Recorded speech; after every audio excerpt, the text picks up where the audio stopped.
You can't teach somebody how to be an entrepreneur. It's an attitude, an instinct, a need, an itch sometimes. But what we should be able to do is to take the person with that attitude, with that spirit of enterprise, and increase their chances of success in creating and then growing an excellent business. You can build a successful small business by yourself, but the operative word is small business. It's teamwork that creates value and success, and awareness and respect for different skills produces better performance, and an important key to scaling is the ability of the entrepreneur to suck in talent and move from being at the hub of everything to being a leader of leaders, or sometimes just to move out altogether. The customers are actually the most important thing for any business. The centre has exclusive access to an investment fund which is available as an early financial partner to those within the CAS community. The reason why I am quite so passionate about owner-managers and about helping them to create the different and better future that they want for their businesses and for themselves is that, one, I think that ambitious owner-managers, many of whom are in the audience this evening, are incredibly important to the economy and incredibly important to our society.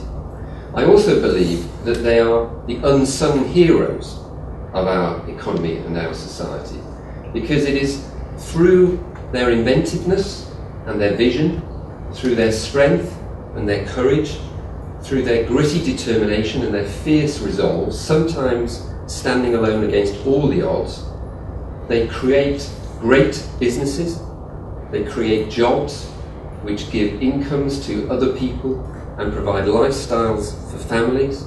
Those jobs give individuals a sense of self-worth and create a cohesion within our communities. Ultimately, it's only because people like them take control of their own destiny, grab opportunities and make things happen that any change happens in our society. If you encourage risk-taking in terms of change, that's a good thing to get going. I think the other thing is only work with people you trust and like. Don't recruit on competence alone. I think with any business, whether small, large, medium you are, you've got to keep transforming the business. And we've got a raft of things that we're doing on technology that will change our business. In 5 years' time, if I could jump in my TARDIS now and go forward 5 years, our business will look very, very different to what it looks today. I just know that. Would you have heart surgery with a surgeon who's got a lot of energy, passion, skill? No skill. That's something to do that. And I think the same in business. And that's why I'm a great supporter of CAS in terms of what's being done with Nick, Jane, and the school under Richard. Is we've got to help people get better, and we can. When we started, we were looking for business support, like a lot of other businesses were looking for business support. And this is where the cyclic thing comes in, really, because I don't think business support has really moved on in the last 25 to 30 years. I think the issues that businesses have remained the same fundamentally. And I don't think anyone really has cracked the nut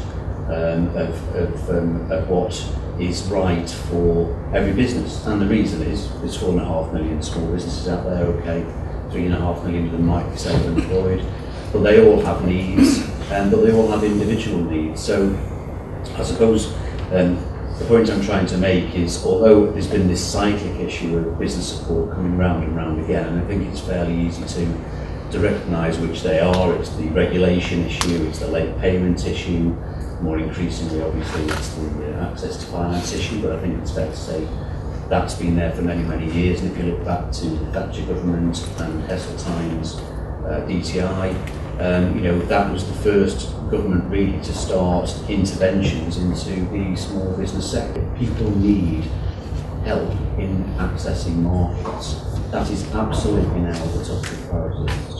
And a second to that is funding that growth strategy. And actually now we're finding a very different, and we know this from the research that we do on membership, the things like regulation, the things like being a voice of government, with government of course, which is another role that we have, are coming quite a distant third or fourth or fifth now. I think there is a recognition that where we are, and particularly where we are likely to be cutbacks in the public sector, and that's not going to affect the private sector, the times are going to be tough for probably 2 to 3 years.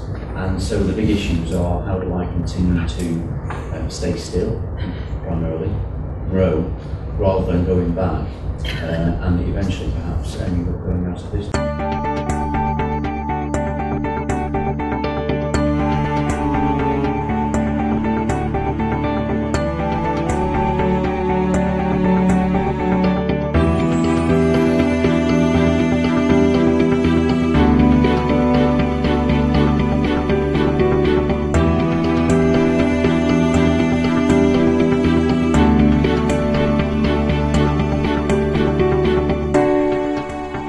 What support do you think government should be providing for small business?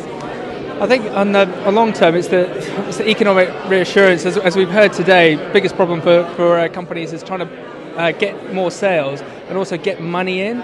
So if there's some sort of pressure that the government could put on for us as a business on late payers, and also for generating more business. So we've seen the likes of some of the agencies being set up, but in our view they haven't worked particularly well. We haven't seen an entrepreneurial spirit coming into small businesses directly from the government. They seem more interested in helping big business, when, as we all know, within this sort of environment, it's going to be the smaller businesses that are going to take us out of this economic situation. So in general, more support, more training, more funding in some respects, I think would be very, very, very beneficial to us.